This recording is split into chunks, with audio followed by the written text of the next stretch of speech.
Bom dia a todos, a mais uma aula de mecânica dos fluidos. Hoje nós vamos adentrar ao capítulo 2, distribuição de pressão. Vocês já estão conseguindo ver a apresentação?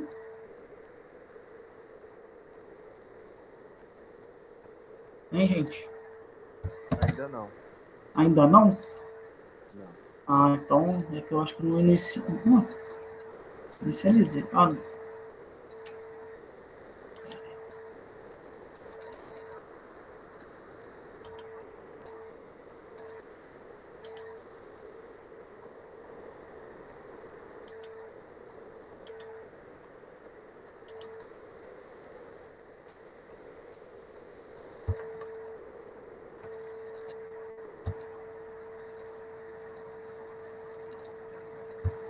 Começaram já a ver? Então, hoje nós começaremos o capítulo 2, distribuição de pressão. Este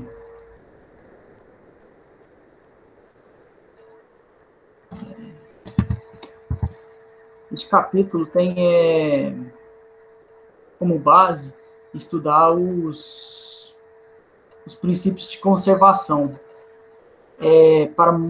para fluidos em movimento, mas que não tem uma força resultante, ou seja, elas estão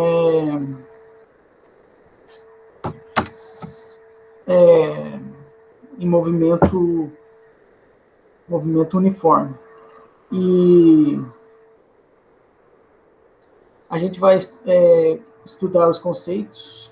Além disso, introduzir esses conceitos para estudar os fenômenos que podem ser analisados em mecânica dos fluidos. Outro ponto desse capítulo é estudar os conceitos de pressão estática. Estudar como a gente vai fazer para estudar a manometria e carga hidrostática. Manometria seria sair de uma posição do fluido e chegar a uma outra posição do fluido. Como saber qual que é a pressão em duas posições do fluido. E carga hidrostática para determinar a pressão daquele fluido naquela posição devido a várias energias. Além disso, a gente vai estudar a estabilidade dos corpos flutuantes. A gente considera que o fluido está ou não tenha movimento, o corpo não tenha movimento no fluido, ou senão ele tem um movimento lento no fluido, para que a gente faça os estudos de estabilidade. Esse estudo de estabilidade já foi visto com vocês, com a maioria de vocês, em fenômenos de transporte. Vai ser mais uma revisão da matéria. Esse capítulo aqui eu falo que é um capítulo mais de revisão de fenômenos de transporte. Então, o que é que nós vamos estudar? Aqui nós temos a nossa linha de corrente, ou linha de trajetória, se for considerado em regime permanente. A gente trabalha sempre, como foi falado no capítulo 1, hipótese do contínuo. Hipótese do contínuo é o quê? É a gente estudar o fluido e não ver vazio entre o fluido, ou seja, a gente não estuda ele microscopicamente, ou seja, ele tem que ter um volume maior que 10 a menos 9. Aí a gente considera ele um fluido. Aqui, ó, fluido, a gente estuda um elemento de fluido, de massa, uma pequena massa, o elemento tem uma pequena massa, dm, e para que esteja no hipótese do contínuo, ele tem que ter um volume de 10 a menos 9, maior que 10 a menos 9. E ele tem uma aceleração. Vamos estudar ele na hipótese que ele é estático. Estático é o quê? As forças as componentes das forças é igual a zero, ou seja, a resultante é igual a zero, e o momento resultante do momento é igual a zero. Então, o somatório de todos os momentos vai me dar um momento resultante igual a zero. Para que a gente possa usar a segunda lei da termodinâmica, que é o quê? É o elemento de massa vezes aceleração. Isso é o quê? É o somatório de forças. Tem que ser igual a zero. Ou seja, igual a zero. Mas o que é essas resultantes? Quais são os componentes das resultantes? Nós temos 3 componentes. A força de campo e a outra é a força de superfície. O que é a força de campo e o que é a força de superfície? A força de campo é aquela força que é devido à massa do elemento. Que é então, quanto maior a massa, maior a força que você aplica no elemento. Que força que nós temos aqui aplicada, que nós vamos estudar, é a força gravitacional, que nós percebemos que é sempre a força gravitacional tende a descer o elemento. Então, ela ataca o que? A massa do elemento, a massa do fluido. E temos as forças de superfície, que ataca o quê? Ataca a superfície do elemento. Ou seja, são tensões. A força sobre área me dá tensão. Eu tenho a tensão normal, que seria a minha de pressão, força de pressão, e tenho a minha tensão de cisalhamento, que seriam as minhas forças viscosas. Elas agem sobre a superfície. Então, eu tenho a força de pressão e tenho a minha força viscosa. Alguém com alguma dúvida sobre a explanação? Explicação?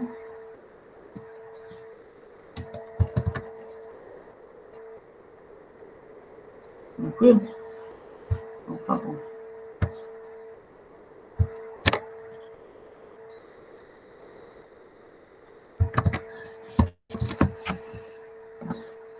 Primeiramente, a gente vai estudar, como é o capítulo de distribuição de pressão, a gente vai estudar a pressão e o gradiente de pressão.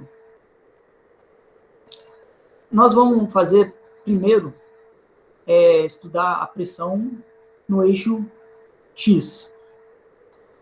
Nós chamamos, antes de tudo, esqueci desse detalhe, a pressão, nós dissemos que é um campo escalar e não um campo vetorial. Por quê? Porque tanto a pressão em X, a pressão em Y e a pressão em qualquer direção aplicada no elemento, ela tem o mesmo valor. Ou seja, nós não precisamos saber a direção e o sentido aplicado ao elemento do fluido. A gente sempre sabe que o sentido é para dentro do elemento e a direção ele não é necessário, porque sempre ele tem todo o corpo. Ou seja, o que nós precisamos saber da pressão é o seu valor, sua magnitude. Ou seja, ele é um campo escalar, que só depende da magnitude da pressão. Aqui, nós vamos trabalhar com a força que é aplicada só na direção X. Mas vocês têm que pensar que, como é uma pressão, ela tem que estar aplicada em todas as direções. Tanto em X, Y, Z, em qualquer direção, a pressão. Mas para facilitar a explicação, a explanação, a gente vai fazer só no eixo X. Aplicando a pressão somente no eixo X, e sabendo que teremos que ter uma variação de pressão para que tenha uma força resultante de pressão, nós fazemos o seguinte: a pressão, aqui mostrada, o vetor P, ele está sendo aplicado aonde? na área DZ, na linha DZ por DY, que forma a minha área. DZ e DY formam a minha área. A mesma coisa do outro lado. Eu tenho uma força P mais delta P, mais a variação de P em relação ao eixo X. Então, é a minha derivada de P em relação a X, vezes dx.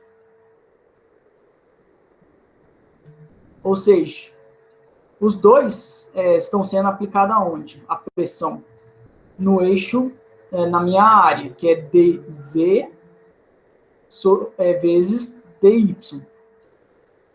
Então, eu fico com P mais P, derivada de P em relação a X, dx, tudo ela, vezes dy dz, que é a minha área.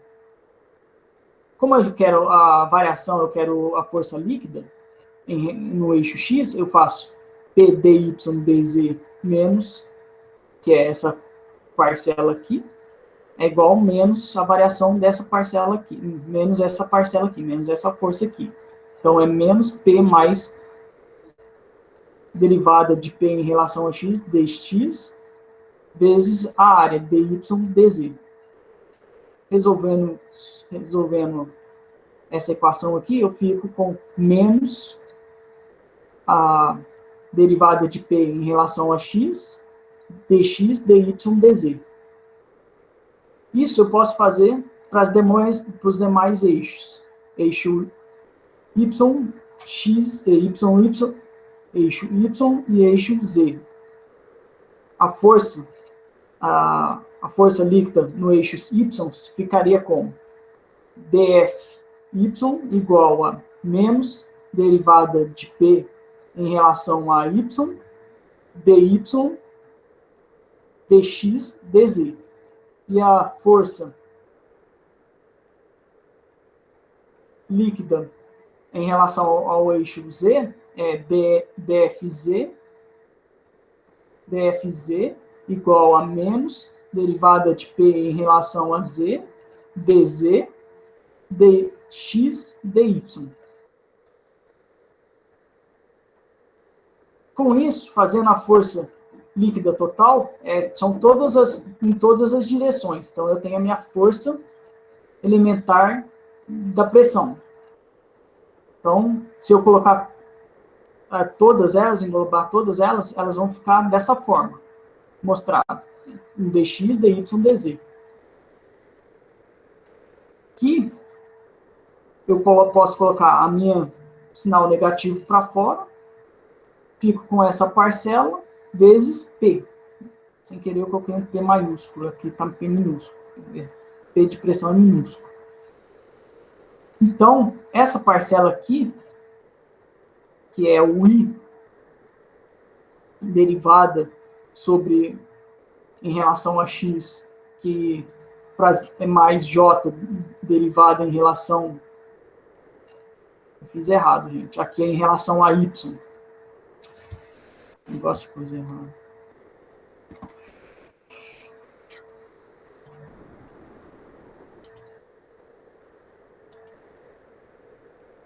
Ô, Fábio, na prática mesmo, você é para achar o quê? Isso, na prática, então, é que eu ia dizer logo depois. Mas, logo depois eu ia falar que é aqui, ó. A variação da pressão, a força de pressão, a força elementar de pressão, não é em relação à pressão, e sim a um gradiente de pressão. Essa força aqui de campo, não, a força de superfície, essa aqui, ela não está relacionada à pressão em si, a um valor P, e sim a um gradiente de pressão. Entendeu? Ah, sim. Por isso que eu tenho que demonstrar da onde que você sai, porque aqui eu vou trabalhar com gradiente de pressão e não com uma pressão P. Entendeu? Por causa que ele vai ter as suas direções. em sentidos. Depois, a pressão é derivada nas suas direções, nos eixos x, y e z.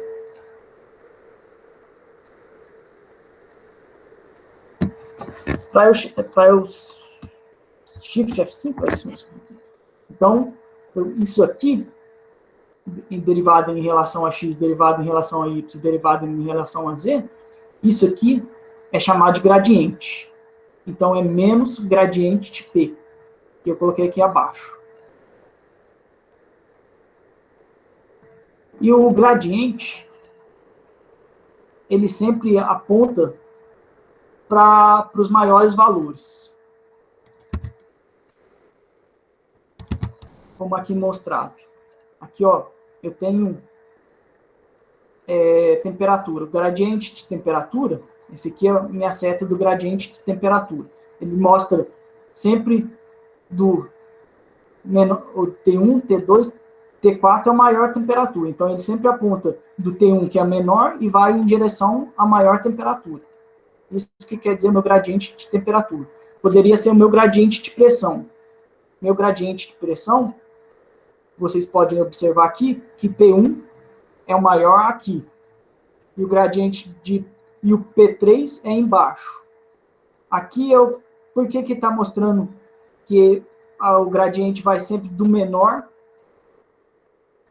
Não, vai sempre do maior para o menor. Porque aqui eu esqueci de desenhar, é menos gradiente de P. Tem um sinal negativo. Então, sempre vai do maior para o menor. Mas na maioria das vezes, quando não tem sinal negativo, quando é só um gradiente da temperatura, por exemplo, é sempre do menor para o maior. Se fosse gradiente da pressão, é do menor para o maior. Mas, no caso nosso, que nós vamos estudar, é menos gradiente de P. Então, ele fica sempre da menor pressão para a maior pressão. Entendido?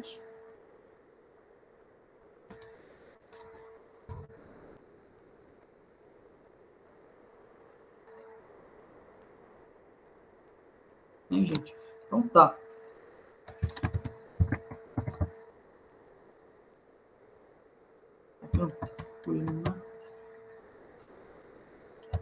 Então, o que é que nós vamos ter? Um equilíbrio de elementos de fluido, que é a quantidade de movimento linear na forma diferencial. Diferencial porque a gente está trabalhando um elemento, que é o capítulo, se não me engano, vai ser o nosso capítulo 4. A gente vai pegar a segunda lei de Newton.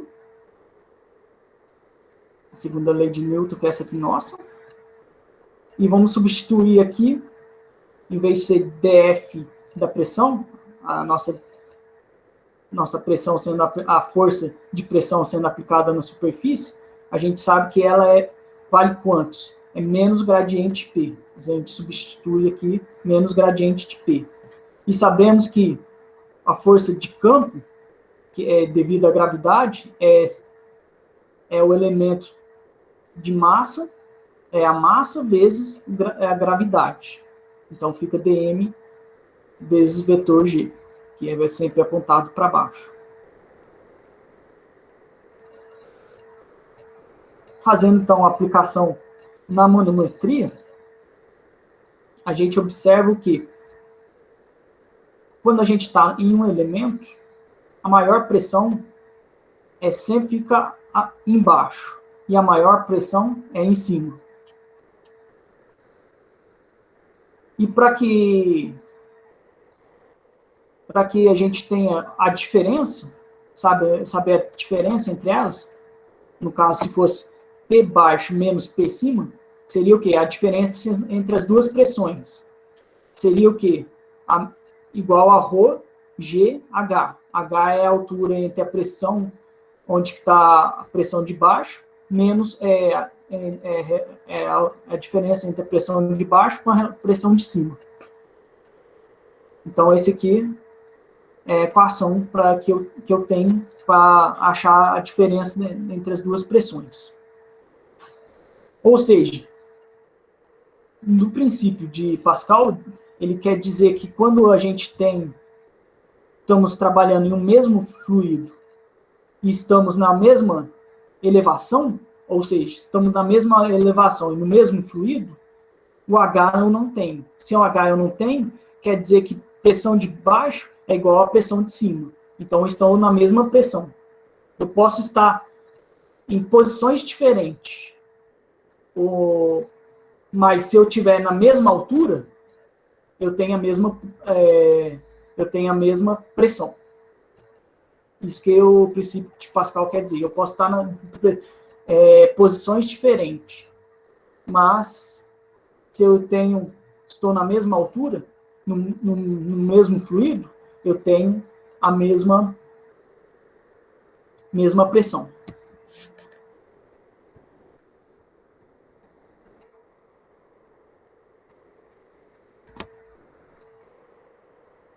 Então, se nós aplicarmos a nossa segunda lei de Newton em fluidos estáticos, quer dizer o quê? Que não tem movimento. Se não tem movimento, não tem resistência do fluido ao escoamento. Então, não temos forças viscosas agindo sobre ele. Então, nós cancelamos a parcela de forças viscosas. E a resultante é igual a zero, ou seja, massa vezes aceleração é igual a zero. Ficaremos com o quê? O gradiente de P igual a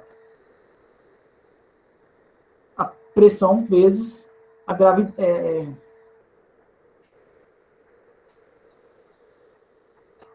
Eu coloquei errado, gente. Eu já tenho que arrumar isso aqui. É massa vezes a gravidade.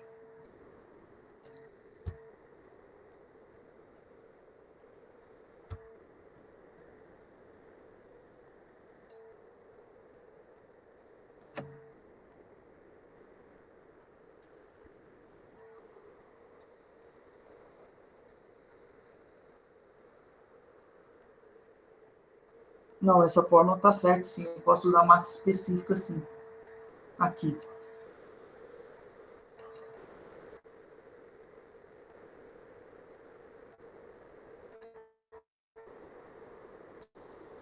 O que nós ficaremos? Se a gente sair de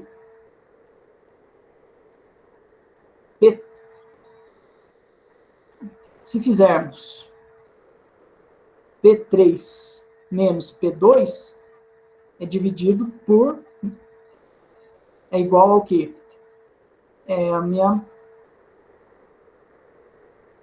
Venho lá da aplicação da manometria. P3 está mais abaixo. Menos P2, eu fico com COGH. Que eu posso sair também dessa equação aqui. Dessa equação, eu saio, chego aqui para vocês. Demonstro que chega aqui.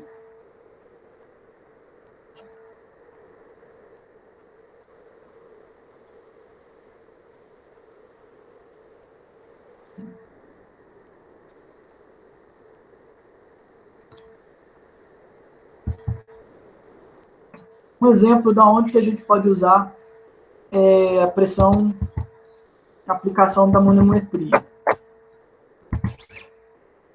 É quando a gente trabalha com vários fluidos e elas têm diferentes alturas. Por exemplo, o princípio de Pascal nos diz o quê?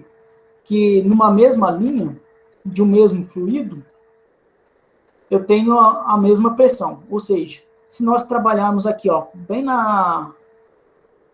nessa risca aqui, entre o fluido A com o fluido M,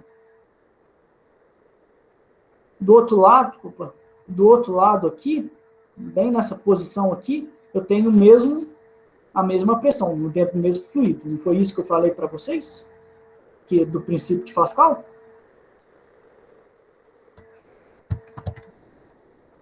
Gente? É ou não? Falando errado?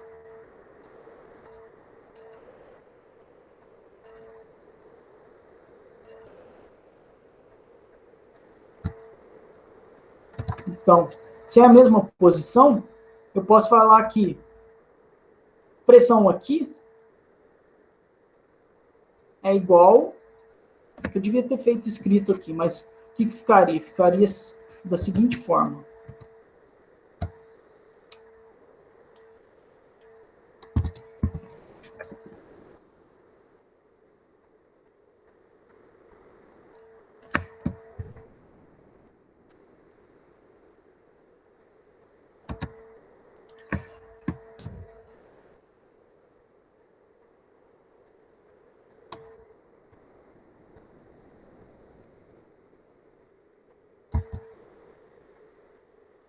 Não, ele colou.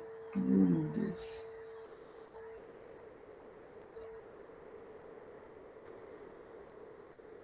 Cadê minha setinha?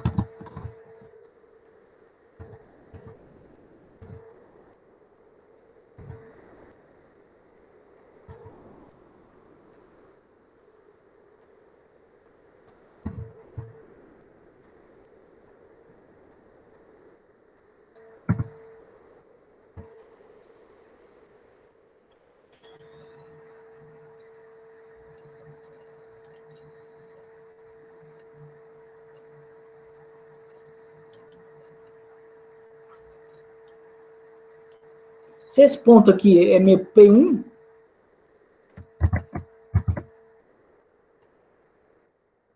ponto do outro lado, na mesma altura, é P1 também, mas vou chamar ele de P2, como está aqui escrito. Como é que a gente faz o processo mnemônico? Quando é sempre eu desço, eu somo. Então, eu começo daqui. PA mais, ele desce, Rho D1. Rho G, me desculpa, é Rho G vezes a altura, né? Rho G D1, mas ele ainda continua no mesmo fluido. Então, é Rho G, Rho A, né? Rho A G D2 e Rho A delta H, como está escrito aqui. Rho A G delta H. A mesma coisa a gente faz do outro lado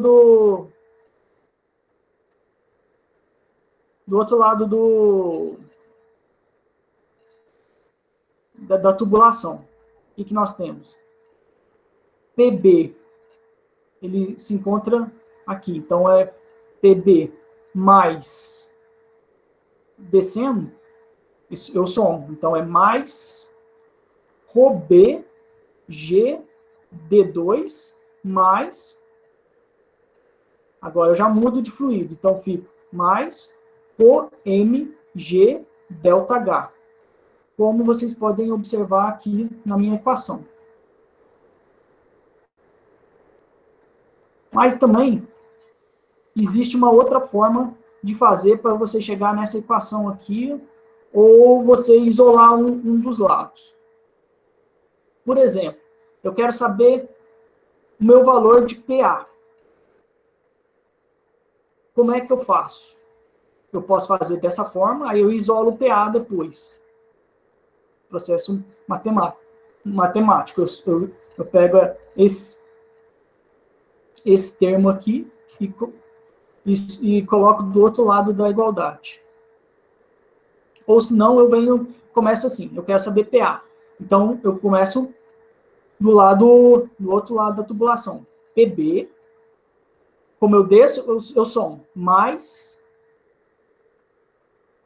Rho B, G, D2, mudei de fluido. Mais Rho M, G, delta H. O que eu faço? Utilizo o princípio de Pascal. Eu vou sair daqui e vou para cá. Eu não preciso descer mais, porque ele está no mesmo fluido. Então, eu só mudo de posição do fluido para a mesma altura. Agora, desço, eu somo aí. Agora, o que eu vou fazer?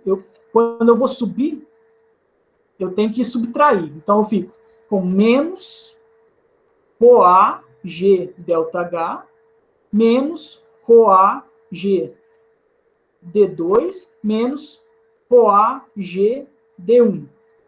Cheguei aqui. Esse ponto aqui é o mesmo ponto de PA, ou seja, eu já cheguei no ponto PA. Esse ponto aqui também é o ponto PA, do princípio de Pascal. Então, já cheguei no ponto PA. Então, eu chego nessa fórmula aqui. Eu ditei para vocês essa fórmula aqui. E vocês podem observar que é a mesma fórmula de cima. Se eu jogar essa parcela aqui para o lado esquerdo da igualdade. Esse é o processo mnemônico. Tá certo, gente?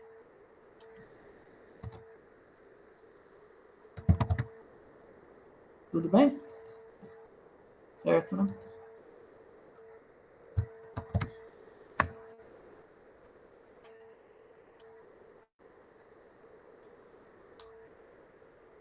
Agora a gente tem algumas observações que a gente vai fazer. Na mecânica dos fluidos, muitas vezes, a gente trabalha diferente que a termodinâmica.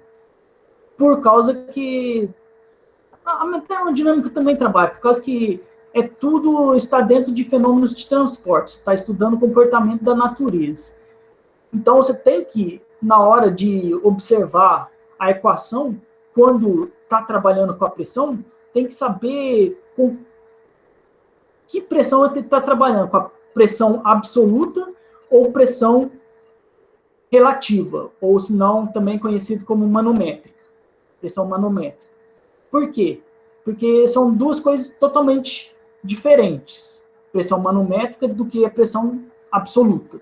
Eu vou demonstrar agora para vocês o que vem a ser essa diferença e por isso que a gente tem que observar na hora de fazer os nossos cálculos, na hora de utilizar as equações. E também na hora de observar os sensores. A maioria dos sensores que a gente trabalha, ele não mede a pressão absoluta, e sim a pressão manométrica. Então, o que vem a ser a pressão absoluta? A pressão absoluta, podemos observar aqui, nós temos duas pressões absolutas, essa aqui e essa aqui também é uma pressão absoluta. Ou seja, ela é o quê? São devidos a dois fatores. É devido a uma pressão atmosférica mais uma pressão relativa. Então, devido à primeira, nós podemos observar que é um somatório. Nós temos a pressão atmosférica do local onde está sendo realizado um ensaio. Por exemplo, ao nível do mar é 1 atm, ou se não, 101.350 Pascal. Então, temos que sempre tem a pressão atmosférica tem que estar atrelado à pressão absoluta. E temos a pressão que, a maioria das vezes, você vai utilizar o seu sensor de pressão, seu medidor de pressão, ou seja, a pressão manométrica, que aqui está. Ela é sua pressão relativa, também conhecida como pressão relativa. Então, é pressão relativa mais a pressão atmosférica me fornece a minha pressão absoluta. Ou eu posso ter, quando eu começo a criar vácuo, quero dizer que ela já é uma pressão menor que a pressão atmosférica. Ou seja, se eu quiser criar o vácuo mesmo absoluto, é quando eu tenho a pressão igual a zero, que a gente não conseguiu ainda chegar. Então, a gente tem a pressão do vácuo, que quer dizer que é uma pressão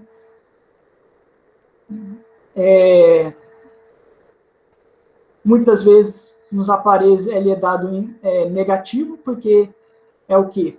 pressão atmosférica menos pressão vacuométrica me fornece a minha pressão absoluta.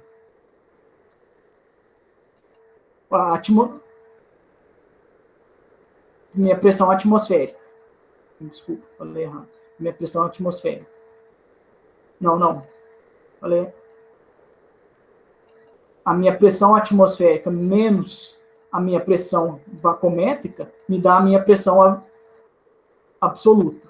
A minha pressão absoluta é menor que a minha pressão atmosférica.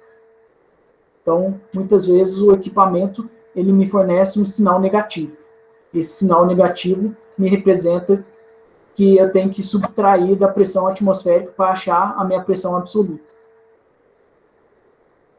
Que a pressão absoluta é menor, porque eu estou trabalhando com a pressão relativa, também conhecido como pressão vacuométrica. Então, temos dois tipos de pressão. Pressão manométrica, dois tipos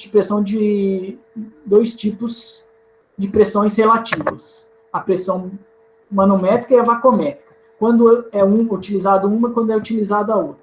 A pressão manométrica, trabalhamos com pressão manométrica quando a pressão manométrica é maior que a pressão atmosférica. Quando temos a pressão absoluta é maior que a pressão atmosférica. E quando trabalhamos com pressão vacuométrica, quando a pressão atmosférica é menor que quando a pressão absoluta é menor que a pressão atmosférica. Ficou claro ou eu deixei vocês mais confusos? Ou ficou claro na explanação?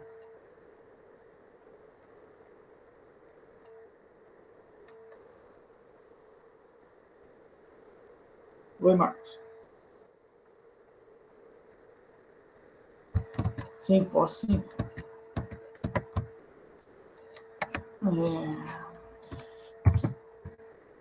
O que nós temos?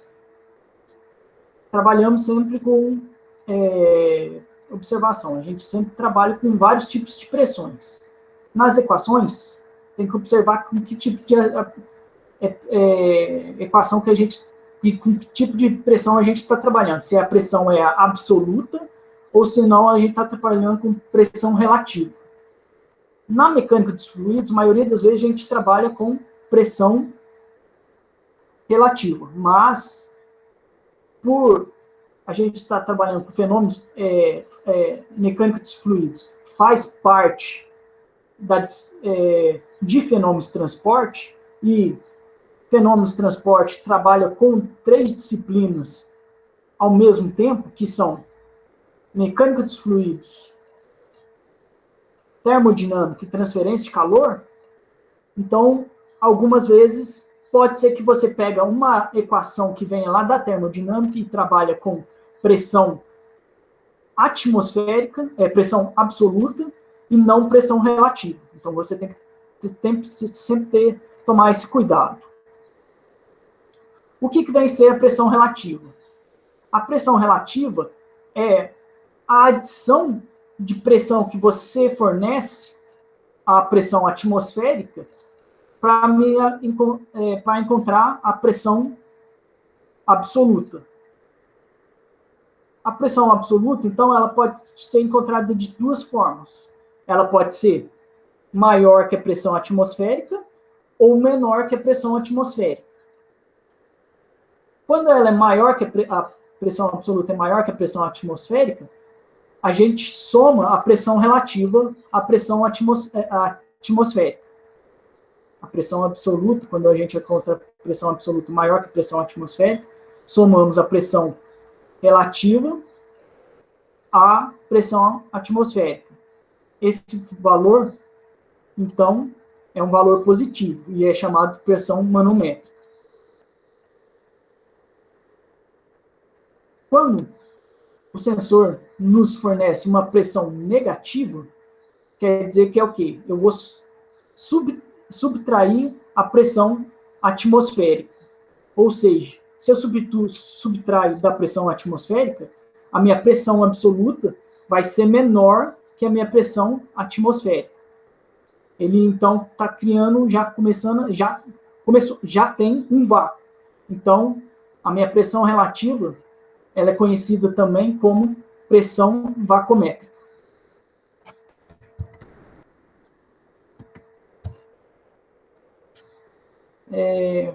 Foi o Marcos que perguntou?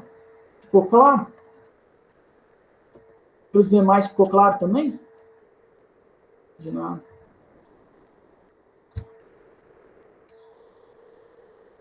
Uhum. Então é isso. Então agora nós estamos estudando, então eu tenho que começar a dar as definições de pressões para vocês começarem a adentrar no assunto. Muitas vezes, os sensores que a gente mede, pressão, você vai olhar um fluido subindo em uma tubulação, até onde ele chegou, você mede em milímetros ou metros. Isso me dá o quê? Isso me dá, ele me fornece a pressão.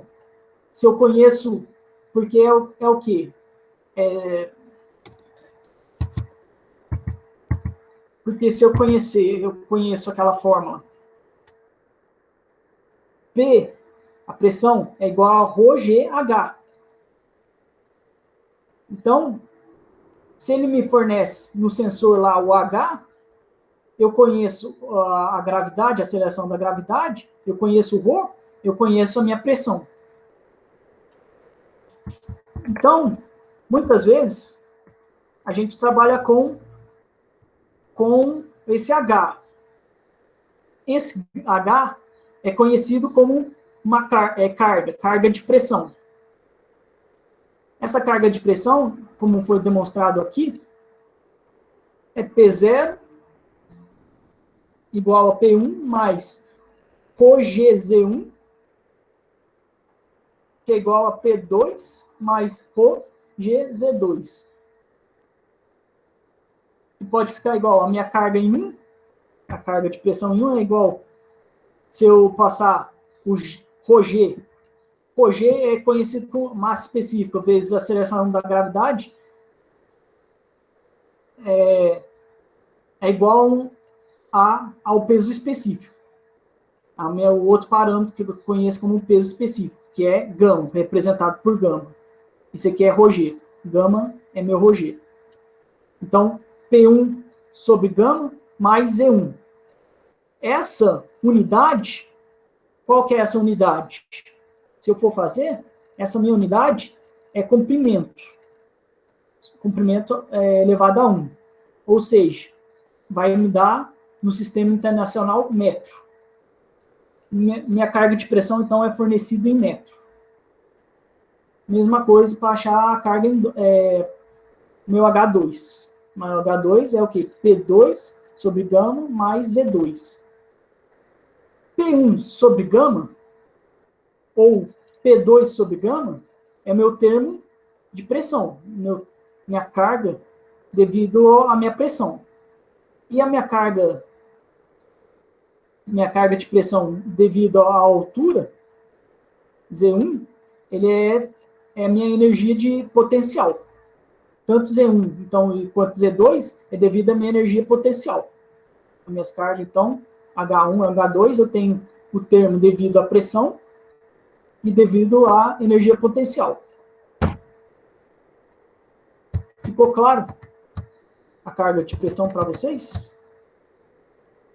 Porque ele é muito trabalhado, porque muitas vezes o sensor, em vez de te dar digital, ele vai te dar uma elevação em uma tubulação, entendeu? Sendo a elevação na tubulação, ele não vai te dar a unidade de pressão, e sim a unidade de comprimento. Aí você vai ter que fazer a transformação. Ok?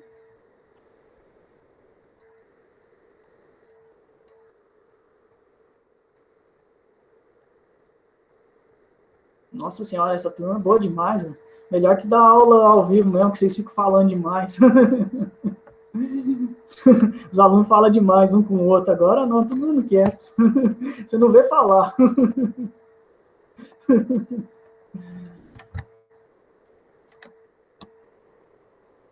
Então tá. Todo mundo está entendendo, vamos para frente. Vamos também estudar, aqui, estudar a vantagem mecânica que nós temos em fluidos incompressíveis e em fluidos compressíveis. A primeira vantagem do incompressível é o quê? Que a pressão líquida, se você variar essa pressão em 200 vezes, o que você vai ter? Acho que eu fiz errado aqui, tem alguma coisa errada. Se você aumentar essa pressão em 200 vezes, a variação do seu ρ vai ser pequena, vai ser desprezível. Mais ou menos por volta de 1%. Ou seja, você precisa variar muito a sua pressão para que ele varie um pouco a sua massa específica. Ou seja, esse fluido é incompressível. Entendeu? Não tem... Depois eu tenho que arrumar aqui, vamos até arrumar agora. Isso aqui...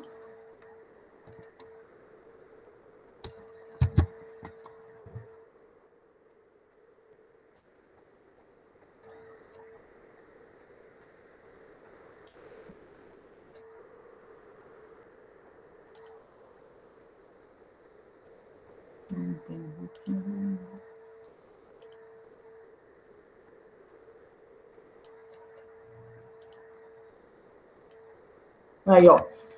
Se eu variar em 200 vezes minha pressão, meu ρ vai variar apenas 1% de massa específica. Enquanto em fluidos compressíveis, o que acontece? Se eu variar a pressão, varia o meu ρ. E uma vantagem da mecânica que a gente obtém é o quê? Com relação que a gente pode fazer tanto para fluido compressível quanto compressível, é melhor utilizar o fluido incompressível, que é o quê? Se não varia a pressão, não varia o ρ, eu posso falar o quê? Eu tenho que pressão 1 é igual a pressão em 2. E eu tenho que F1 sobre A1 é igual a F2 sobre A2. Ou seja, se eu rearranjar a equação, eu fico com F1 sobre F2 é igual a A1 sobre FA2. Ou seja, aqui eu estou demonstrando que eles são... o F1 é proporcional à área dele. Ou seja, se você aumenta e ele é inversamente... quanto o F1 aumenta, eu tenho a proporção que vai aumentar de A1 para A2. Se eu tenho F1 e F2, é a mesma proporção que vai aumentar entre as áreas. Um exemplo, para isso ficar mais claro, que eu acho que a minha explicação não foi muito clara, é o seguinte: eu tenho a minha pressão P1, P2. Eu tenho o meu fluido, que eu coloco aqui. Isso aqui pode ser vamos dizer, um elevador hidráulico, que eu tenho aqui em cima sendo aplicado alguma força. E essa força é F1. Sabemos que P1 é igual a P2. F1 sobre A1 de P1 é igual a F2 sobre A2. Temos que então, F1 sobre F2 igual a A1 sobre A2. Me dá a minha vantagem mecânica. Que é a mesma coisa que eu posso também tirar uma outra conclusão, que a variação do volume em 1 é igual à mesma variação do volume em 2, que seria essa variação aqui, que é D1 vezes A1. É a mesma variação de D2 vezes A2. A variação não muda. Então, eu tenho que A1 vezes D1, que é meu volume, em 1, é igual a A2 vezes D2. Que eu fico com A1 dividido por A2 igual D2 sobre D1. A1 sobre A2 é o quê? É minha vantagem mecânica, que é F1 sobre F2. Eu substituo aqui, F1 sobre F2 é igual a D2 sobre D1. Que isso aqui me dá a minha conservação do trabalho. O que é aplicado aqui vai ser, em trabalho, vai ser devolvido aqui. Ou seja, se fizermos o seguinte, se o VM for menor que 0, temos que o quê? O F2 é maior que F1, porque ele é um valor menor que 1. Falei errado. Aqui não é menor que 0. Menor que 1. Menor que 1. Então, F2 é maior que F1. Se F2 é maior que F1, meu A2 é maior que A1. E o que eu tenho? Eu tenho que D2 é maior que D1. Ou seja, se F1, se eu aplico essa força aqui, F1, eu disse para vocês que ela é menor que F2. O F2 vai ser maior. Para que ele seja maior, o que eu tenho que fazer?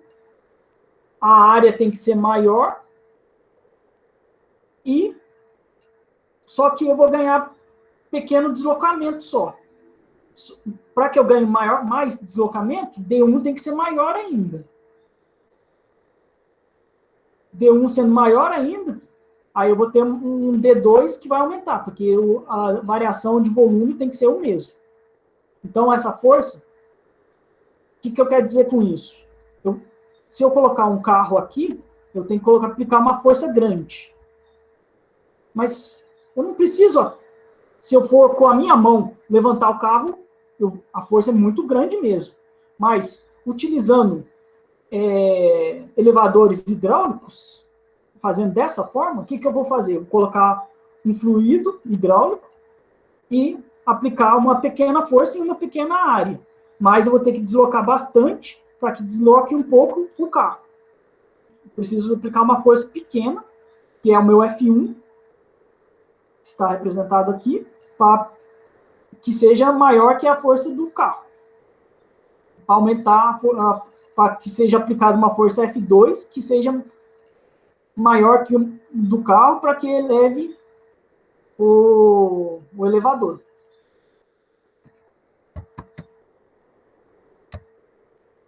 Bom, gente, ficou claro? Por que a utilização?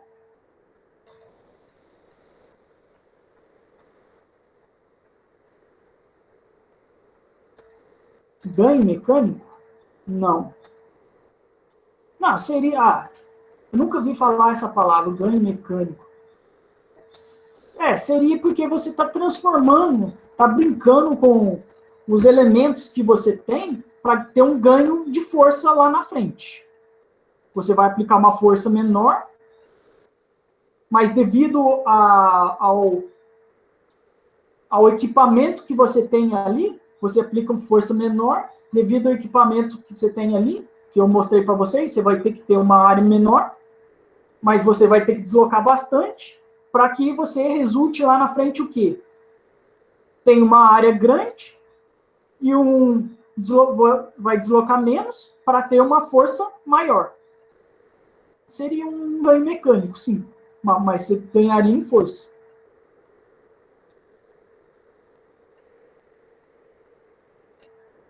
Alguém mais ficou com alguma dúvida?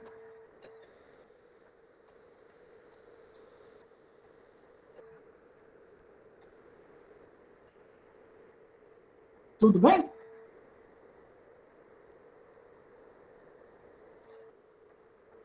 Bom, gente, eu vou estar, então, a aula encerrada por aqui, porque essa aula eu dou quando eu dou a aula presencial, eu gasto mais tempo, porque eu rabisco lá no quadro, tudo, vejo vocês, vejo as perguntas de vocês, tudo, então eu gasto muito mais tempo.